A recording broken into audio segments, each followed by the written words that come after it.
राधे राधे भक्तों। आज शुक्र प्रदोष व्रत है और इस व्रत में भगवान शिव और माता पार्वती के साथ ही उनके पूरे परिवार की पूजा करने से आपका व्रत सफल होता है। यह व्रत संतान प्राप्ति के लिए बहुत उपयोगी माना जाता है। प्रदोष व्रत शुक्र को पड़ता है तो यह शुक्र प्रदोष कहलाता है। शुक्रवार के शुभ संयोग में प्रदोष का व्रत करने से आपको भगवान शिव के साथ माँ लक्ष्मी भी प्रसन्न होती हैं। आइए जानते हैं शुक्र प्रदोष की कथा। इसको सुनने और पढ़ने से आपकी सभी मनोकामनाएं पूर्ण होती हैं।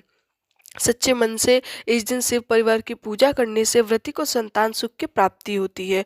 व्रत करने वाले को शुक्र प्रदोष की कथा का पाठ जरूर करना चाहिए। तो चलिए सुनते हैं। शुक्रवार के दिन जब भी त्रयोदशी तिथि का संयोग बनता है तब शुक्र प्रदोष व्रत लगता है। शुक्र प्रदोष के व्रत साथ चतुर्थी तिथि का भी संयोग बन जाए तो वह और भी उत्तम होता है। शुक्र प्रदोष व्रत के संयोग में पुराण में वर्णित शुक्र प्रदोष की कथा को आइए हम श्रद्धापूर्वक सुनते हैं। सूत जी बोले, प्राचीन काल की बात है, एक नगर में 3 मित्र रहते थे। तीनों में ही घनिष्ठ मित्रता थी। उनमें एक राजा का बेटा, दूसरा ब्राह्मण का पुत्र और तीसरा सेठ का पुत्र था। राजकुमार व ब्राह्मण पुत्र का विवाह हो चुका था और सेठ पुत्र का विवाह के बाद गौना नहीं हुआ था।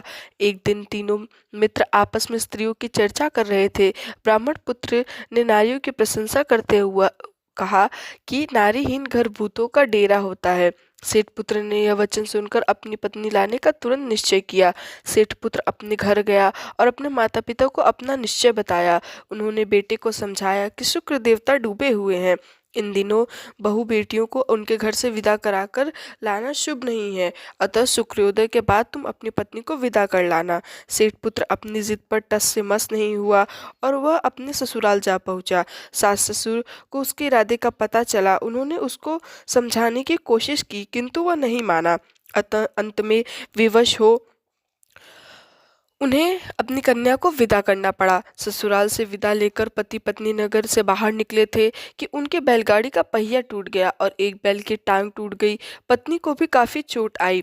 सेठ पुत्र के आगे चलने का प्रयत्न जारी किया, तभी डाकुओं से भेंट हो गई और वे धन धान्य लूट कर ले गए। सेठ का पुत्र पत्नी सहित रोता पीटता अपने घर पहुंचा। जाते ही उसे सांप ने डस लिया। उसके पिता ने वैद्य को बुलाया। उन्होंने देखने के बाद घोषणा की कि आपका पुत्र 3 दिन में मर जाएगा। उसी समय इस घटना का पता ब्राह्मण पुत्र को लगा। उसने सेठ से कहा कि आप अपने लड़के को और उसकी वधू को उसके घर वापस भेज दो। यह सारी बाधाएं इसी कारण से आई हैं कि आपका पुत्र शुक्रास्त में पत्नी को विदा कर लाया है। यदि यह वहां पहुंच जाएगा तो बच जाएगा। सेठ को ब्राह्मण पुत्र की बात जच गई और अपनी पुत्रवधू और पुत्र को वापस लौटा दिया। वहां पहुंचते ही सेठ पुत्र की हालत ठीक होने लगी। तत्पश्चात उन्होंने शेष जीवन साथ में और सुखपूर्व बिताया। मृत्यु के बाद स्वर्गलोक को गए। भक्तों, ये थी आज की कथा। आपको ये कथा कैसी लगी हमें कमेंट में ज़रूर बताइएगा। धन्यवाद। राधे राधे।